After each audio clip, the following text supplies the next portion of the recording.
बिस्मिल्लाहिर्रहमानिर्रहीम। अस्सलाम वालेकुम नाज़रीन, आप यूट्यूब चैनल देख रहे हैं, मैं इमरान खान हूँ।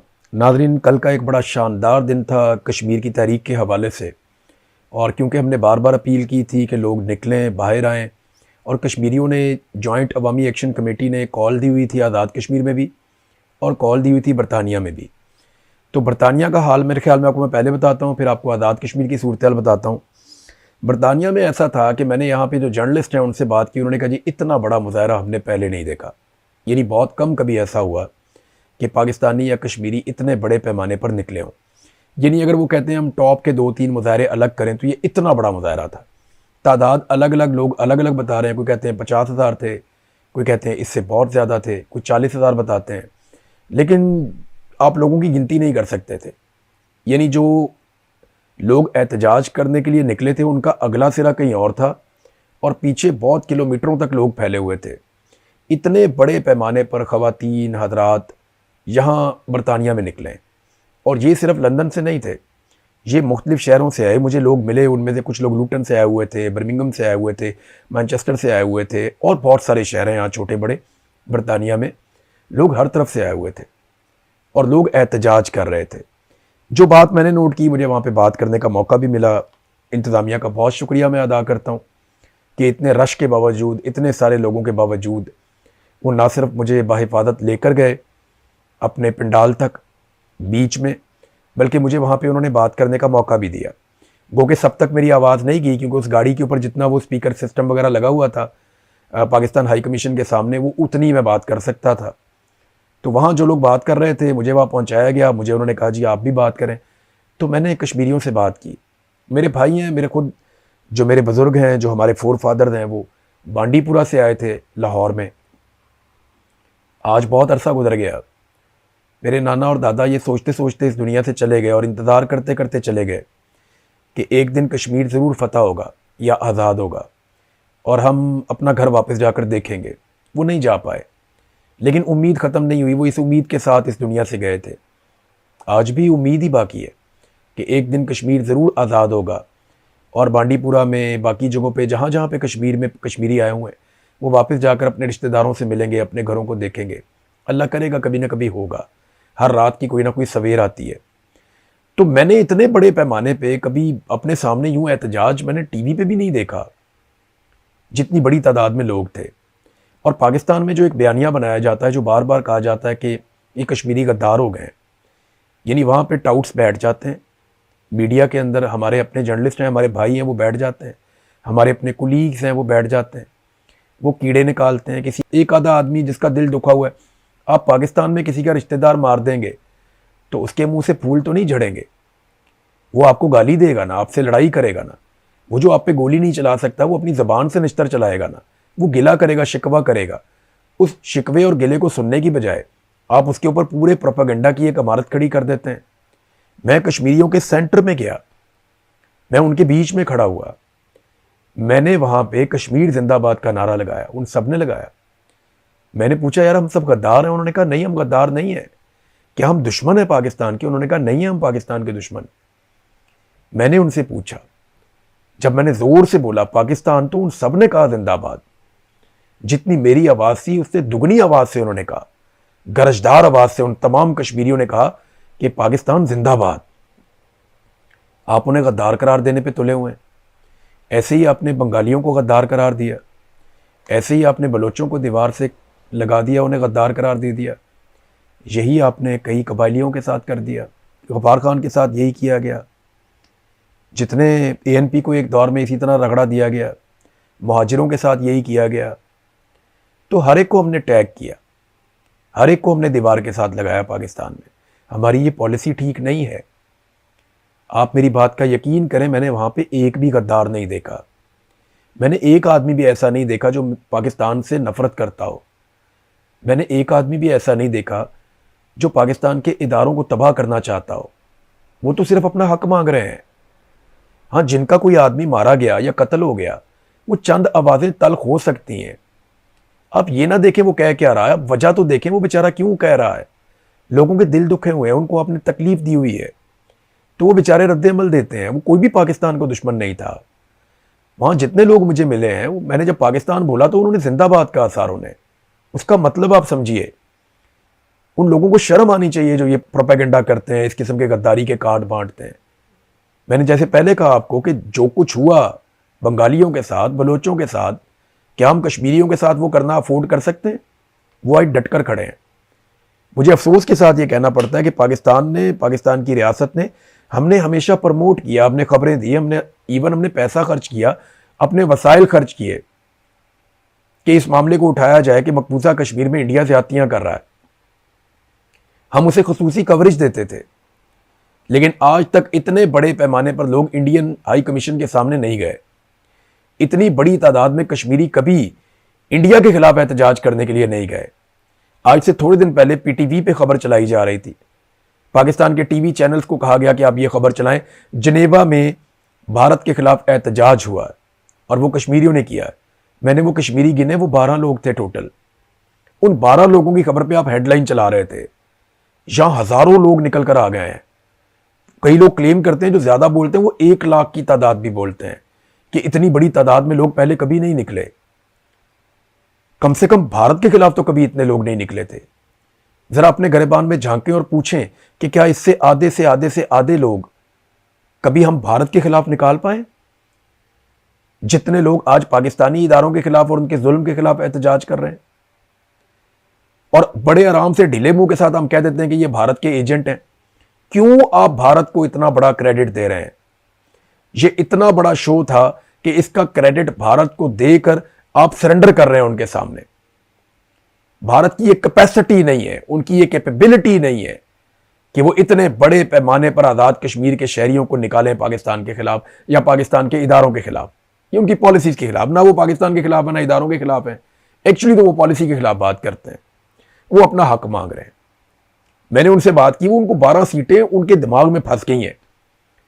वो ये कहते हैं जी कैसे हो सकता है कि मिलिट्री एस्टेब्लिशमेंट 12 बंदे ला के हमारे सर पे बिठा दे और उन 12 बंदों के बगैर हमारी 2/3 अक्सरियत भी पूरी नहीं होती, हम कभी उन्हें खत्म भी नहीं कर सकते। वो 12 बंदे अपने खिलाफ तो कानून साजी में वोट नहीं देंगे ना, तो कैसे वो 12 सीटें खत्म होगी? कभी भी नहीं होगी। उनके बगैर 2/3 अक्सरियत बनती नहीं है। फिर आपने आजाद कश्मीर में फ्लोर क्रॉसिंग की इजाजत रखी हुई है कि कोई भी बंदा अपनी पार्टी छोड़ के दूसरी पार्टी में शामिल हो जाए, जब दिल करे जाके दूसरी पार्टी को वोट डाल दे, इससे कोई फर्क नहीं पड़ता, उसका वोट काउंट हो जाएगा। आजाद कश्मीर में आपने ये भी परमिशन दी हुई है, तो पैसा लगा के आप जो मर्जी कर लें। तो ऐसी सूरत हाल में उनके दिमाग में ये बात घुस गई है कि ये 12 नशिस्तें हमारे साथ ज्यादती हो रही है, तो आप मखसूस नशिस्तें बना देना। जैसा कि पाकिस्तान पीपल्स पार्टी ने कहा, बिलावल का अच्छा था आइडिया कि आपने करना है तो आप इनको मखसूस नशिस्तें कर दें। जब आप इनको मखसूस नशिस्तें कर देंगे तो लड़ाई खत्म हो जाएगी, मकबूजा कश्मीर की नुमाइंदगी भी हो जाएगी, आपका कॉज भी मुतासिर नहीं होगा, आजाद कश्मीर के लोगों के मैंडेट का एहतराम भी हो जाएगा। लेकिन उसमें नुकसान सिर्फ यह है कि पाकिस्तान की एस्टेब्लिशमेंट का आजाद कश्मीर की हुकूमत के ऊपर कंट्रोल कमजोर हो जाएगा, और वो चाहते हैं पाकिस्तान पे कंट्रोल, पूरा कंट्रोल, कि गिलगित बल्तिस्तान भी कंट्रोल में हो, आजाद कश्मीर भी कंट्रोल में हो, पाकिस्तान की कमजोर सरकार बनाई जाए, वो भी हमारे कंट्रोल में हो। इमरान खान को जानबूझ पे बैसाखियों पे खड़ा किया, आज की हुकूमत को जानबूझकर बैसाखियों पे खड़ा किया, नवाज शरीफ को लास्टिक की शलवार पहना दी। यानी अब क्या जरूरत थी इसकी? नवाज शरीफ को आप कहते जी आप इलेक्शन हार गए, घर में जाएं, उसकी भी इज्जत बाकी रह जाती। 3 दफा के वजीर आजम को रोल के रख दिया, यानी वो दोनों जगह से इलेक्शन हारा, अगर उसकी हार हो जाती ना तो शायद उसकी इज्जत बच जाती। उसको जबरदस्ती गलत इलेक्शन जितवा के, और जिस तरह उसको किया उसकी इज्जत के साथ खेल गए पकड़ के, और मियां साहब को भी समझ नहीं आई उनके साथ क्या हुआ। 3 दफा का वजीर आजम, ये अंजाम नहीं होना चाहिए था। आज कश्मीरी मुझे रोक रोक के यकीन दिला रहे थे, मुझे वहां पे शौकत नवाज मीर साहब के भाई भी मिले, उनकी आंखों में मैंने दर्द महसूस किया, मैंने उन्हें यकीन दिलाया। मैंने कहा ना मैं गद्दार हूं, ना आप गद्दार हैं, ना आपका भाई गद्दार है, यकीन करें हम इसमें से निकल जाएंगे, अल्लाह ताला बेहतर करेगा, हम कोशिश करेंगे। एक बेबसी मैंने देखी है, रियासत क्या कर रही है, उसे अगवा किया हुआ बता ही नहीं रहे कहां पे।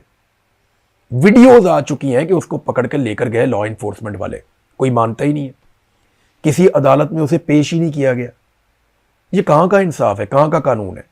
अभी ये मामला बरतानवी पार्लियामेंट में चला जाएगा, यहां पे अभी पटिशन दायर कर दें, वो उसके ऊपर 10,000 दस्तखत करना कश्मीरियों के लिए कौन सा मसला है? आज जो 50,000 बंदा बाहर लेकर आ गए हैं वो 10,000 दस्तखत कर देंगे, 2 दिनों में कर देंगे, 10 दिन में कर देंगे, फिर वो पार्लियामेंट के अंदर डिस्कस होगा यहां पे, फिर आप क्या करेंगे? तो पाकिस्तान को मजीद शर्मिंदा मत करें, पाकिस्तान को रूल ऑफ लॉ के मुताबिक चलाएं, कानून की हुक्मरानी होनी चाहिए। अब जाए जरा पाकिस्तान में, वहां क्या हुआ? आजाद कश्मीर के हर जिले के अंदर हड़ताल हुई है, हर जगह पे लोगों ने निकलकर एहतजाज किया है, बड़े पैमाने पर एहतजाज किया है, लेकिन मीडिया को रिपोर्ट ही नहीं करने दिया गया। सोशल मीडिया को वहां वैसे ही तबाह बर्बाद कर दिया गया, हर एक को घेरा डाल लेते हैं। बड़ी मुश्किल से कुछ मनाजिर और कुछ वीडियोस हमारे हाथ लगी, उन्हें देखकर हमें आइडिया हुआ कि नीचे मीरपुर और डुडियाल से लेकर नीलम वैली तक पूरे कश्मीर में भरपूर एहतजाज हुआ है।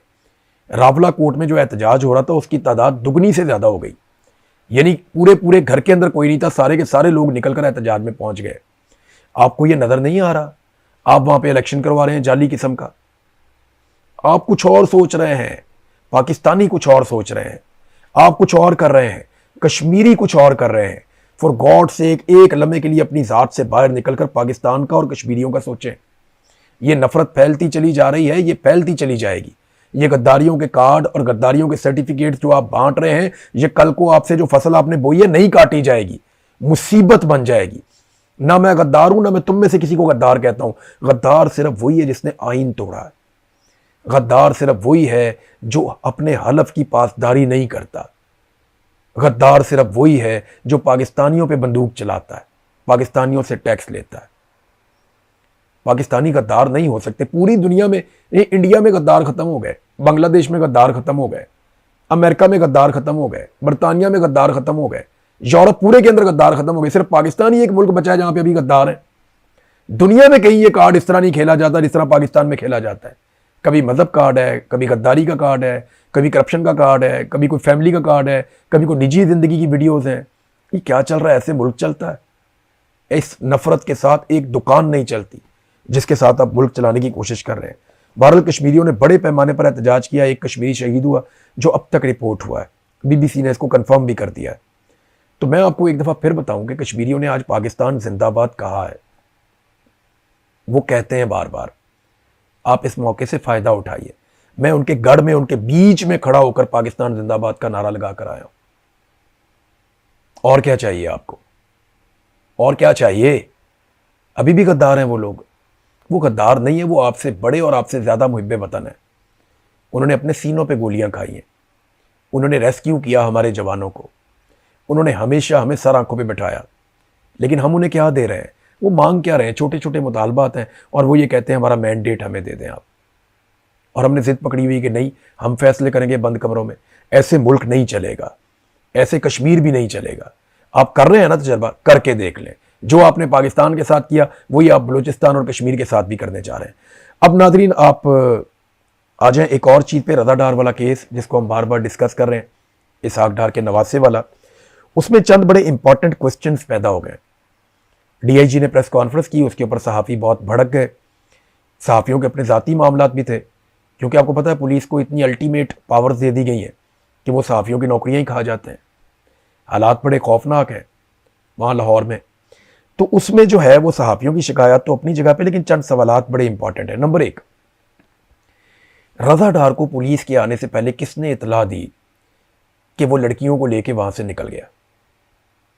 ये बड़ा इंपॉर्टेंट क्वेश्चन है।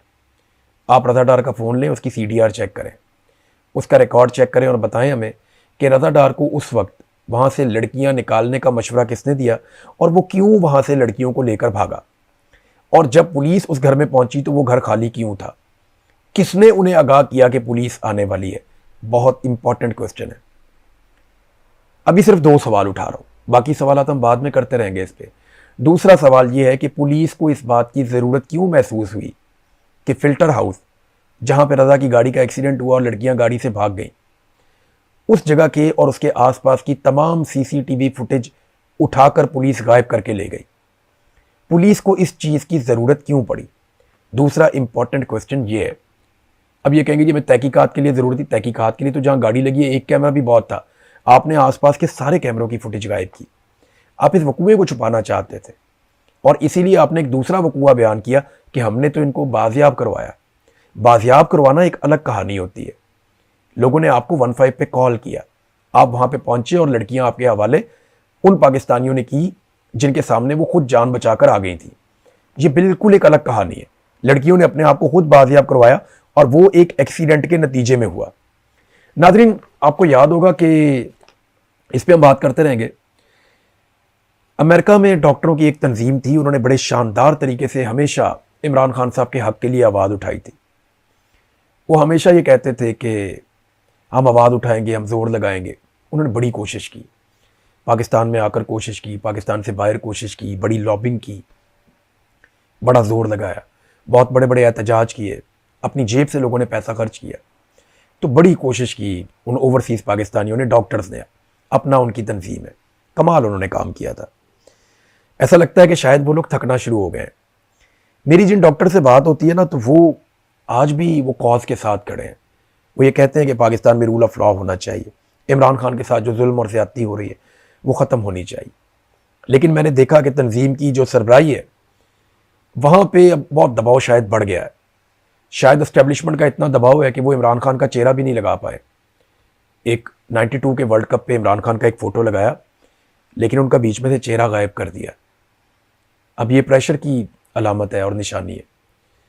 उसके बाद जो अपना का प्रोग्राम था उसमें उन्होंने हर तरह की पॉलिटिकल गुफ्तगू से मना कर दिया। बाद में एहसन इकबाल साहब भी उनके मेहमान बने, वो भी हमने तस्वीर और वीडियोस देखी।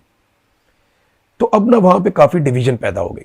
डॉक्टर्स ये कहते हैं कि वो अपने कॉज के साथ खड़े हैं और वो चाहते हैं कि इमरान खान के साथ जो जुल्म और ज़्यादती हो रही है वो बंद हो जाए। लेकिन जो क़यादत है शायद अब वो इसका बोझ मज़ीद नहीं उठा पा रही, या उन्होंने कोई और तरीका सोच लिया है। बहरहाल इस पर बहुत ज़्यादा ले दे हो रही है, बहुत शोर मचा हुआ है। अब वो अपना ऑफिशियल मौक़िफ़ क्या देते हैं ये हम देखेंगे, फिर आपके साथ शेयर कर देंगे। नाज़रीन, तारीख का सबसे बड़ा जनाजा हुआ है आयतुल्लाह अली खामनेई का। ये दावा किया एक अमरीकी सहाफ़ी ने। अमरीकी जर्नलिस्ट जो वहाँ पे गए हुए थे, इनका नाम है मैक्स ब्लूमेंथल। इन्होंने एक ट्वीट करते हुए कहा कि अगर आप यहाँ पे नहीं है ना तो आप इसको नहीं समझ सकते। मैंने आज तारीख के सबसे बड़े जनाजे में शिरकत की है और उन्होंने लाखों लोगों का क्लेम किया। जो वीडियोज़ आ रही हैं वो हैरान कुन है। डोनाल्ड ट्रंप भी हैरान, बाकी पूरी दुनिया हैरान है कि और मैंने आपसे बहुत पहले ये बात कही थी कि आयतुल्लाह अली खामनेई का जो नमाज़े जनाजा होगा ना, वो ईरान को एक नई एनर्जी दे देगा। और मैंने ये होता हुआ देखा, जिस तरीके से उन्होंने इसको ऑर्गेनाइज़ किया। ईरान को इसका क्रेडिट चाहता है, उनकी गवर्नमेंट को, कि पुरअमन तरीके से इतने बड़े इवेंट को उन्होंने ऑर्गेनाइज़ किया। इसका सादा सादा मतलब पता क्या है? हाल ही में होने वाली एक इंतहाई खौफनाक जंग भी ईरान को ना आसाबी तौर पे कमज़ोर कर सकी है, ना इंतज़ामी नुक्ता नज़र से वो बेकार हुए हैं। वो आज भी इस काबिल है, उनके अंदर आज भी ये हिम्मत है कि वो इतनी बड़ी चीज़ को ऑर्गेनाइज़ कर सकते हैं। तो ईरानियों ने एक मरतबा फिर अपने आप को ना सिर्फ साबित किया, बल्कि उन्होंने बताया कि वो एक कौम की तरह अभी भी मुकाबला कर सकते हैं। अब तक के लिए इतना ही। अपना ख्याल रखिएगा, अपने इस चैनल का भी। अल्लाह हाफ़िज़।